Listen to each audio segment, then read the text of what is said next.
कार्पण्यदोषोपगतस्वभावगवृच्छामतं नर्मसमूढचेदः श्रेयस्यां निश्चितं ब्रूहितन्मे शिष्यस्येऽहं चातिमां तां प्रपन्नम्। ओं नमो भगवते वासुदेवाय, नमो भगवते वासुदेवाय। ओम श्री कृष्णाय परब्रह्मणे नमः। सभी सज्जनों को भगवान का नाम से, मोहन जी का नाम से सादर प्रणाम। हम लोग भगवद गीता में 13वां अध्याय क्षेत्र क्षेत्रज्ञ विभाग योग में 6 श्लोक तक पिछले दिन विचार किया था। आगे का 5 श्लोक एक साथ विचार करने का, 7वां श्लोक से लेकर 11वां श्लोक तक 5 श्लोक जो है यथार्थ ज्ञान क्या है, मतलब शरीर का बारे में जो कुछ भी हमारा जानकारी चाहिए सब कुछ है। एक तो परफेक्ट जो कोई भी क्षत नहीं, पूर्ण रूप से हेल्थी बॉडी होने पर उसी शरीर के साथ में क्या क्या शक्ति है करके इसमें बताया जाता है। इसलिए इसी अध्याय का सर्वश्रेष्ठ श्लोक बोलते हैं ये 5 श्लोक जो है। इसी को ठीक तरह से हम मालूम करने से हमारा शरीर का परफेक्शन कैसा है, क्या क्या होना चाहिए, क्या नहीं होना चाहिए, हम मालूम कर सकता है। जिसका कमी है हम उसको पूरा कर सकता है, जिसको है उसको आगे डेवलप कर सकता है। ये शरीर का परफेक्शन जो है 100% मनुष्य शरीर का परफेक्शन इसमें बताया जाता है।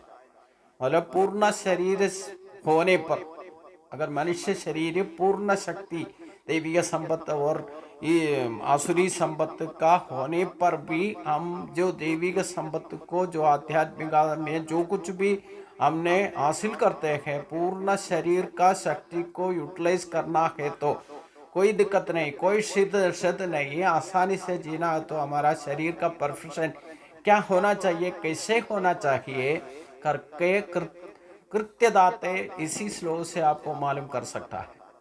इसी के अनुसार हमारा शरीर को परफेक्शन बनाए रखना है।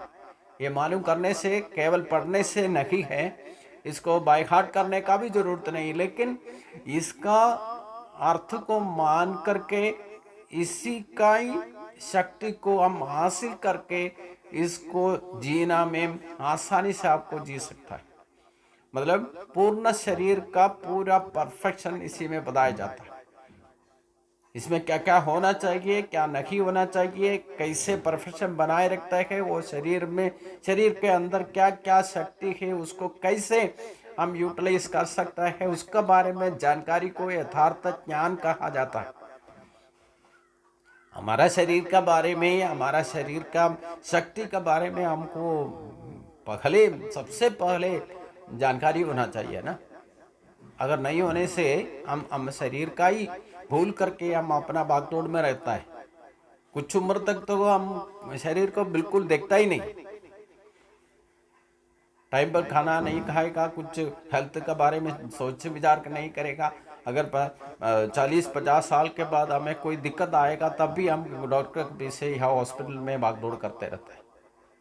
फिर थोड़ा बहुत देखने का वक्त आप मिल गया तो भी श्रद्धा रखता है, तो भी पूर्ण रूप से उसको संपूर्ण परफेक्शन नहीं बनाए रख सकता, क्योंकि 50% लाइफ हमारा खत्म हो चुका।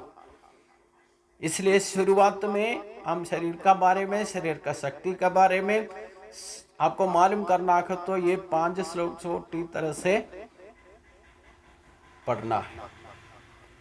तो इसमें पहले 5 श्लोकों को पारायण करके इसका अर्थ विचार करेंगे। अमानितम मदमवित्तम अहिंसा शांतिरार्जवम आचार्योपासनम शौचम धैर्यम आत्मा विनिग्रह इंद्रियार्थेषु वैराग्यम अनहंकारमेव च जन्म मृत्यु जरा व्याधि दुःख दोषानुदर्शन असक्तिर अभिक्षंग पुत्रद्वारा ग्रहादिषु नित्यं च समचित्तोत्तम इष्टानिष्टो उपपत्तिषु मयि चाम अनन्ययोगेन भक्तिरव्यभिचारिणी विविक्तदेश सेवितं मरदर्जन संसदि आध्यात्म ज्ञान नित्यत्वं तत्वज्ञानार्थ दर्शनम एतज्ञानम इदं प्रोक्तम अज्ञानम एतदो अन्यथा। ये 5 श्लोक में पूरा परफेक्शन क्या है करके भगवान बताता है। उसको एक एक करके हम सोच विचार करने का है। मैं ही सब कुछ करके जो इगोइज्म, जो अहंकार करते हैं, वो भाव हमें नहीं होना चाहिए। सबसे पहली बात है, हमें मैं करके जो भाव पैदा होता है उसी से इगोइज्म पैदा होता है। एक कभी अहंकार नहीं होना चाहिए। ये भाव रहित, अहंकार का भाव रहित शरीर का परफेक्शन है। यथार्थ शक्ति को, जिस शरीर को पूर्ण रूप से संपन्न होता है, उसमें कोई अपना बारे में मैं ही सब कुछ है, मैं नहीं होने से इधर कुछ नहीं होगा करके जैसे एक अहंकार में पैदा होता जाता है, वो नहीं होना चाहिए परफेक्ट शरीर में। और दूसरा, गर्व नहीं होना चाहिए। अहंकार का एक भाव है, मैं सब कुछ है करके एक भाव दिखाई देता है, वो कभी नहीं दिखाना। गर्व नहीं होना चाहिए। ओम कभी हिंसा नहीं करना। अहिंसा का भाव परफेक्ट शरीर को बनाए रखने में हमें मदद करता है। और क्षमाशील बनाए रखना है, यही शरीर का परफेक्शन है। और कभी वक्र बुद्धि से कोई भी काम नहीं करना चाहिए। मतलब दूसरे को मिलने वाला आइटम को हम उल्टा पुल्टा रास्ता से हम हासिल करने का रास्ता ढूंढता है, वो वक्र बुद्धि कहते हैं। हमें जो कुछ चाहिए, हमें जो मिल जाता है हम यूज कर सकते हैं, लेकिन दूसरे को मिलने वाले को हम अलग रास्ता से या वक्र बुद्धि से उसको हासिल करने का कोशिश नहीं करना चाहिए। ऐसे करते हैं तो वो वक्र बुद्धि कहते हैं। एक शरीर में किसी भी तरीके का क्षत का कारण होगा, इसका विपरीत में आप कोई भी काम करेगा तो। और गुरु शुश्रूषण, गुरु को मानने वाला, जो गुरु जी को आप पूर्ण रूप से शुश्रूषण करना चाहिए। जो गुरु माना जाता है, हमें जो कुछ भी हमें जानकारी हासिल कर सकता है वो सब गुरु है। प्रकृति का चर अजर वस्तु में भी ये गुरु का शक्ति है। तो गुरु शुश्रूषण करना ही शरीर का परफेक्शन बनाए रखने में हमें मदद करता है। भगवान यही कहते हैं, तत्त्वदि प्रणिपादेन परिप्रश्नेन सेवया उपदेशन्ति ते ज्ञानम ज्ञानीत्वा तत्त्वदर्शिनः। आपको जानकारी यथार्थ रूप में यथार्थ जान लेना है तो गुरु के पास जाना है। और गुरु को हर एक तरह से उनका शुश्रूषण, पालन, पूर्ण पोषण, जो कुछ भी उनको मदद चाहिए उसको करना है। उनको नमस्कार ना करना है, वो आपका संकेतों को उनसे सामने परिहार करना है, संशयों को दूर करना है, उसी को गुरु शुश्रूषण कहा जाता है, वो बनाए रखना। और बाह्य आभ्यंतर शुद्धि, मतलब अंदर और बाहर का दिखावट एक ही होना चाहिए। इसी को अंदर भी और बाहर भी हमारा वर्ताव से हमारा भाव एक ही होना चाहिए, अलग अलग भाव में नहीं होना चाहिए। जैसे राष्ट्रीय लोग करते हैं, पॉलिटिक्स में पॉलिटिक्स होता है, मतलब कुछ सोचता है, बोलता और कुछ और है, करता और कुछ और है। कोई भी रास्ता में मिलावट या साथ नहीं होता है। इसी को आभ्यंतर शुद्धि नहीं कहा जाता है। आभ्यंतर शुद्धि बोले अंदर भी बाहर भी एक ही दिखावट होना चाहिए, एक ही भाव रहना चाहिए। इसी को बाह्य आभ्यंतर शुद्धि कहा जाता है। स्थिरता, स्थिरता मतलब हमारा बुद्धि को स्थिर बना के, स्थितबद्ध बन के, हमारा इधर उधर भटकने का कोई जरूरत नहीं। हम एक कोई रास्ता में जाता तो वही रास्ता में जाना है, लक्ष्य एक ही होना चाहिए। कर्म पर अलग रास्ता से जाने से भी लक्ष्य दृढ़ होने से उधर पहुंच सकता है। मतलब स्थिर बुद्धि को स्थिरता कहते हैं। और पहले दूसरा अध्याय में भगवान स्थिर प्रत्यय कैसे बनना करके बताया। निश्चयदार्ढ़ बुद्धि को कर्म में, कोई भी कर्म करता है तो कर्मयोग में परफेक्शन ला सकता है। अगर आपको व्यावहारिक बुद्धि को आप स्टेबिलिटी नहीं है तो कोई भी कर्म में पूर्ति नहीं कर सकता। इसलिए हमारा सोच विचार होने दो या बोली होने दो, काम करण होने दो, जो कुछ भी है स्थिरता से करना है। निश्चयदार्ढ़ बुद्धि को स्थिरता कहते हैं। और आत्म नियंत्रण बोलने से इंद्रियों का नियंत्रण करना है। पंचेंद्रिय को जब तक नियंत्रण नहीं होगा, अब आत्मा को संरक्षण करके आत्म नियंत्रण में रखना है। हम अपना मर्जी से अपना नियंत्रण में, इंद्रियों का नियंत्रण में कभी बर्ताव नहीं करना चाहिए। आत्मशक्ति ईश्वर शक्ति है, उसी का नियंत्रण में हम सोच विचार, काम करण जो कुछ भी करते हैं उनका अनुसार ही करना है, उसको आत्मनियंत्रण कहा जाता है। और जो इंद्रिय विषयों से विरक्त बनना है, जो 5 इंद्रिय तो 5 विषय भी है उसके साथ, खास करके हमारा आंख का और कान का नियंत्रण में रहने से उसी विषयों में हम भागदौड़ करने का जो रास्ता ढूंढेगा ही नहीं। वो इंद्रिय विषय हमें कभी शाश्वत सुख नहीं देगा, इसलिए उनसे वो इंद्रिय विषय कोई भी हो, भौतिक सुख जो है इंद्रिय विषयों में कभी हमें शांति समाधान नहीं देगा। अगर आपको शांति समाधान महसूस करता तो भी वो प्रत्यक्ष रूप में होगा, कुछ दिन के बाद वो अप्रत्यक्ष हो जाएगा, वही कारण से अब दुखी होना पड़ेगा। इसलिए ये भाग्य विषयों से इष्ट भोग मिलने पर भी वही कारण से हम भगवान से प्रार्थना करके भी अपना इष्ट भोग को लेने से भी वही कारण से आपको फिर दुखी होना पड़ेगा। इसलिए बाह्य विषयों शाश्वत बंध ममता नहीं रखना है, उसी से धीरे धीरे विरक्त होना ही पड़ेगा। इसलिए पंचेंद्रियों का विषयों में कोई भी ममता या संग या संपर्क बनाए नहीं रखना चाहिए।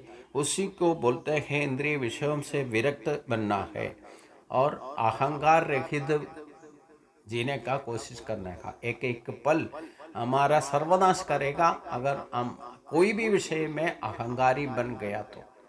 इसलिए सबसे बड़ा अहंकार भाव आसुरी भाव है, इसलिए अहंकार रहित बनना है। और नॉर्मल जो हमारा जिंदगी में आने जाने वाला सुख दुख को हम मान लेना ही चाहिए, उसको समबुद्धि से हम उसको बर्ताव करना है। जैसे कि जो जनन मरण जन्म मृत्यु यो वार्धक्य जरा नरा या रोगों से हम दुखपूर्ण जिंदगी होम भुगतना ही पड़ेगा, इसमें कोई संदेह नहीं। ये तो आते जाते जन्म होगा तो मरण भी होगा, अगर मरण मृत्यु हो गया तो जन्म भी होगा, यही इसका प्रोसेस तो चलते रहता है। और जरा नरा बाधित है, वार्धक्य होगा यौवन होगा, जो कुछ भी शरीर में जो कुछ भी हमारा चेंजेस होते रहता है वो तो होते रहेगा। ये तो प्रकृति का स्वभाव है, कभी कभी रोगी पड़ जाता है, हमें बीमारी पड़ जाता है, उसी से भी हम दुखी होना पड़ेगा। मतलब सुख दुख का जो सम्मिश्र भाव को समभावना से हम लेना ही है, उसी के हमें शाश्वत समाधान में ले जा सकता है। और उसके बाद हमें ज्यादा टेंशन होने का जरूरत नहीं है, ये प्रकृति का स्वभाव का अनुसार ये तो आते जाते रहेगा। और दूसरा है, ये सब विषय हमें दुखी बनने का विषय करके हम सोच के ही रखना है, हमें हमेशा क्लेश में पड़ सकता है। इसलिए हम दुख को भी प्यार करना सीखना है। सुख को सभी स्वीकार करते हैं, क्लेशों को भी या दुखों को भी हम स्वीकार करने के लिए तो इसी भूमि में जन्म लेके आया है, इसलिए इसी से पूर्ण रूप से कभी मुक्त हो ही नहीं सकता। और घर बार में कोई आसक्ति नहीं बना रखना, जैसे हमारा पुत्र पुत्री और अपना बीवी और अपना घर, इन विषयों में कभी ज्यादा अभिनिवेश नहीं बनना है, उसको ज्यादा ममता बनाए नहीं रखना है। कई आदमी बोलते हैं मैं एक घर छोड़ के और किसी के साथ में और कहीं नहीं जाऊंगा, मेरे को मरना तो इधर ही मरना है, ऐसे इसी को अभिनिवेश का भाव करते हैं। हमारा बच्चा होने दो, हमारा बीबी होने दो, बंधुजन होने दो, उनके साथ में ज़्यादा ममता बनाए नहीं रखना करके भगवान दूसरे अध्याय में बताया था, सर्वत्रान अभिस्नेह का तत्व प्राप्य शुभाशुभम नाभिनंदस्य प्रज्ञा प्रतिष्ठिता। हम कोई भी विषय में कोई भी किसी के साथ में बंधुजन होने दो या कोई अपना प्यार करने वाला हो, बच्चा होने दो, बीबी होने दो, हमारा वस्तु होने दो, घर होने दो, जो कुछ भी कारोबार होने दो, अपना जो कुछ भी संपत्ति जो कुछ भी है, उनके साथ में ज़्यादा संपर्क ज़्यादा ममता अटैचमेंट नहीं बनाए रखना है। अगर अपने इसको ये संबंध बनाए रखेगा, उसी से संपर्क दोष या संग दोष बढ़ जाएगा, आप दुखी पड़ेगा। इसलिए उनके साथ में कोई भी संबंध, ज्यादा अटैचमेंट, ममता नहीं बनाए रखना है। ये शरीर का परफेक्शन के लिए अच्छा ही है। और इष्टानिष्ट का प्रकृति का स्वभाव है, जो इष्ट वस्तु मिलने से हम संतोष, ज्यादा अहंकार नहीं बनना है। और कोई अनिष्ट प्राप्ति होने पर भी उसी में का ज्यादा दुख नहीं बनना है। समचित्तता बनाए रखना है, तभी आपको आसानी से जिंदगी जी सकता है। हमारा मन का शांति हमारा शरीर का शांति है। अगर शरीर सुस्त है तो मन सुस्त है, मन सुस्त है तो शरीर भी सुस्त रहेगा। इसलिए ये अच्छा संदेशों को भगवान ने जो बताया परफेक्ट, आपको शुद्ध होने का, शरीर का शुद्ध होने का खतरा, इसका विपरीत में आप कोई भी स्वभाव प्रकट कर दिया तो आपको शरीर के लिए भी अच्छा नहीं, मन के लिए नहीं और शरीर के लिए भी हमें उसी की वजह से दुखी होना पड़ेगा। इसलिए समचित्तता को बनाए रखना है और कभी इधर उधर भटकने का जरूरत नहीं। एक ही हमारा रास्ता बनाए रखने का ये सबसे अच्छा तरीका है, हमारा दृढ़ भक्ति होना चाहिए। हम एक जैसे हमारा शरीर कोई देखो, हमारा शरीर में हर अलग अलग पुर्जा है, जो अंग प्रत्यंग को अलग अलग धर्म है। वो धर्म को हम दूसरे का धर्म में इंटरफेयर नहीं कर सकता। ना आँख का धर्म में कान इंटरफेयर कर सकता है, कान का धर्म को आँख इंटरफेयर नहीं कर सकता। वो एक एक शरीर का जो एक एक पुर्जा है अपना अपना धर्म की तरह से करता है। उसी के वजह से तो शरीर सब मिला करके टी तरह से आरोग्य, दृढ़कार्थ या परफेक्ट गलती शरीर बनाए रखता है। अलग अलग शक्ति का स्वरूप एक जैसे होगा तभी तो वो शक्ति प्रकट होगा। हम खुद सोचने से भी, हम खुद करने वाला काम वो दूसरे का ऊपर जिम्मेदारी में नहीं डालना। हम जितना कर सकता है अपना खुद करने का तरीका बनाए रखना है। और हमसे नहीं हो सकता तो दूसरे से करवाना है, वो भी कर्म का पूर्तिकरण के लिए वो करना ही पड़ेगा। वो तीसरा मार्ग है, हम सब कुछ मिलकर के करने वाला भी है। एक घर होने दो, 4-5 या जितना भी आदमी होने दो, अपना अपना धर्म को अपना अपना तौर पर करना है। और एक दूसरे का मदद करने का तरीका क्या है, हमसे नहीं हो सकता दूसरे से करवाना है, वैसे भी वो कर्म का पूर्तिकरण हो सकता है। कुछ काम ऐसे होता है कि सभी मिलकर के ही कर सकता है। इसी को ये मिलाकर करने वाला शक्ति कोई ईश्वर शक्ति करता है। इसलिए कहते हैं भगवान, एवं प्रवर्तितम चक्रम नानुवर्तयति घया। ये एक व्यवस्थित ही है, मतलब अपना अपना काम में परफेक्शन होना है और दूसरा से करवाने वाला उनका मदद लेकर के धर्म का परिपालन कर सकता है। शरीर का भी परिपालन में यही मदद हो सकता है और सब मिलकर करने वाला भी, तभी तो कर्म का पूर्तिकरण होगा। अगर उसको संपूर्ण करना है तो उसका एक चालक शक्ति है, परिणाम शक्ति है, उसको चित्त शक्ति है, वो सब मिलकर के काम करेगा, वही भगवान का शक्ति है। उसी में आश्रय लेना है, उसी में दृढ़ भक्ति होना चाहिए, तभी आपको संसार बंधन से मुक्त हो सकता है। अगर इस आश्रय में आप नहीं जाते तो आपको 3 तरह का दुख भुगतना ही पड़ेगा। इसी को प्रारब्ध कहा जाता है। वो आध्यात्मिक दुख होने दो या आदि भौतिक दुख होने दो, आदि दैविक दुख होने दो, ये तीनों तरह का क्लेश हम भुगतना ही पड़ेगा। अगर आपको इसी को मुक्त लेना है, वही संसार बंधन से मुक्त है। 3 तरह का दुख हमें कभी अनुभव नहीं होगा, नहीं होना है तो हमें भगवान का ही आश्रय लेना। मतलब सब मिला करके एक एक अलग अलग स्वभाव में, अलग अलग संस्कार में, अलग अलग जगह में, अलग अलग स्वभाव से पैदा किया गया, लेकिन सबको मिलाकर चलाने वाला भी भगवान है। सखेज्ञा प्रजाशिष्ट पुरोवाच प्रजापति अनेन प्रसविष्यतम में शुभोस्थित कामतक, एक कर्मयुग में भगवान ने बताया। भगवान अच्छा दिल से, अच्छा सखेज्ञ भावना से हम लोगों को पैदा किया है, तो उसको परिपालन करने का व्यवस्थित कामधेनु जैसे आप भगवान का शक्ति से ये सब मिलजुल करके सूर्य चंद्र होने तो या सस्य लताती होने तो हम लोग होने तो सब कुछ मिल करके ये प्रकृति का परिपालन हम कर पाता है। हमारा किसी का हम एक एक अपना अपना इंडिविजुअली सोचने से भी अपना कुछ काम तक हम तो इंडिविजुअली कर सकता है, लेकिन हमसे नहीं हो सकता दूसरे से करवाना है, और सब मिलकर भी करने से ये संपूर्ण हो सकता है। इसलिए सबके बड़ा आश्रय लेना वाला किसका आश्रय से किसका शक्ति से ये सब कुछ संपन्न होता है, उसी शक्ति को आश्रय तौर पर दृढ़ भक्ति बनना है। यही आध्यात्मिकता का श्रेष्ठता है, यही शरीर का हमारा श्रेष्ठता है, यही मन का इंद्रिय शक्तियों का परफेक्शन हमें मिल सकता है। इसलिए दृढ़ भक्ति होना है, उसी के लिए कुछ टाइम के लिए हम एकांतवासी बनना ही। हम अपना घर में होने दो और कुछ काम में व्यस्त होने दो, लेकिन एक दिन में एक बार नित्य नैमित्य कर्म के बारे में तौर पर नित्य नैमित्य कर्म का अनुसार ही हम दृढ़ भक्ति बन करके उसमें ईश्वर भक्ति के लिए जाता है या करता है, उसमें एकांत अनन्य भक्ति में करना है।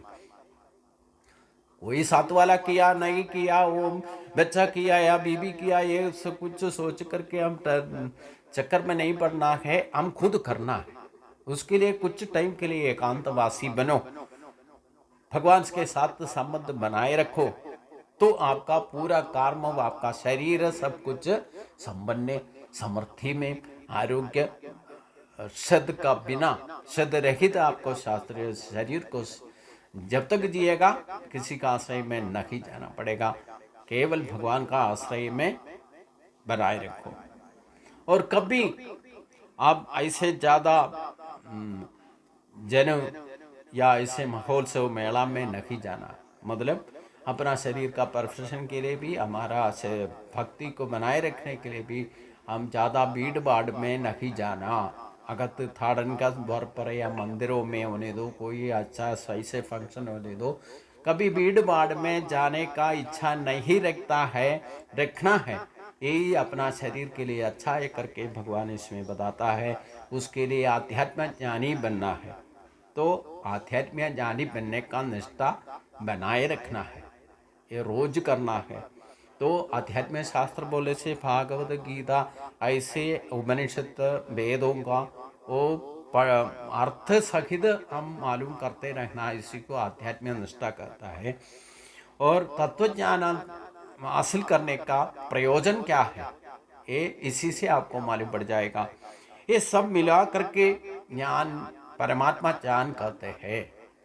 ये हम शरीर का द्वारा ही हासिल कर सकता है। जब तक हम शरीर के साथ में, जीवन के साथ में अभी जिंदा है, इसी ज्ञान को प्राप्ति करने पर शरीर माध्यम है। इसलिए यही बनाए रख करके शरीर से ही हम इसको मालूम करना है। और अब स्कूल में जाने से, कॉलेज में जाने से या कुछ तो भौतिक शास्त्रों के बारे में आपको नॉलेज मिलेगा, लेकिन आध्यात्मिक शास्त्र को हमारे ही अंदर ही है, उसी के बारे में मालूम करने का एक ही तरीका है, हमारा शरीर का द्वारा ही कर सकता है, और किसी से आश्रय लेने का जरूरत नहीं। ईश्वर शक्ति का शक्ति है, हमारा चित्त शक्ति है, परिणाम शक्ति है, शरीर का भी परिणाम होते रहता है। हम जैसे जन्म लिया है वैसे शरीर रहता नहीं है, वो तो परिणाम का भी ध्येय है। तो आत्मशक्ति है इसका सबका कारण। इसलिए आत्मज्ञानी बनना है, तो आत्मज्ञानी बन गया तो ये सब कुछ ज्ञानी आपका शरीर का द्वारा ही आपको हासिल कर सकता है। यही शरीर का परफेक्शन है। जो हमारे पास जो कुछ है उसके बारे में हम जानकारी न किए तो बाहर के बारे में ठीक तरह से हम समझ नहीं पाएगा। हम जैसे ईश्वर को मालूम अनुभव से करेगा तो ईश्वर शक्ति ये प्रकृति में सर्वव्यापी बनने पर भी, होने पर भी, कोई भी बोलने से भी हम अनुभव, और ना तो हमारे ही अंदर जो ईश्वर शक्ति है उसको हम अनुभव करना, उसी को साक्षात्कार करते हैं। जब तक आपको साक्षात्कार अनुभव नहीं होगा, आप बाहर कैसे ईश्वर को मालूम करेगा। हमारा ही भाव सभी जगह में एक जैसे दिखाई देना चाहिए। ये सब मिलकर के ज्ञान साधना बोलते हैं, ये शरीर का द्वारा ही हम करना है। ये ज्ञान लब्धि के लिए एक ही मात्र उपाय है, हमारा शरीर को परफेक्शन बनाए रखा। ये भगवान का पराशक्ति से शरीर बना है, शरीर में जो पराशक्ति है जीवन का तौर पर, इसको संयोजित करके हमें दिया हुआ है। इसको परफेक्शन बनाए रखना यही हमारा प्रथम कर्तव्य, हमारा धर्म है। ये भगवान का कृपा से हम बनाए रख सकता है। यही हम सोच विचार खुद करना चाहिए। हमारा शरीर को कोई श्रद्धा नहीं होना चाहिए, तो हम परम आश्रय भगवान का ही चरण में लेना है, तब इसका ही परफेक्शन हम अनुभव कर सकता है। शाश्वत सुख आसानी से हम जिंदगी जी करके अनुभव कर सकते हैं। उसके लिए भगवान का कृपा होना चाहिए, वो हमें सबको मिले।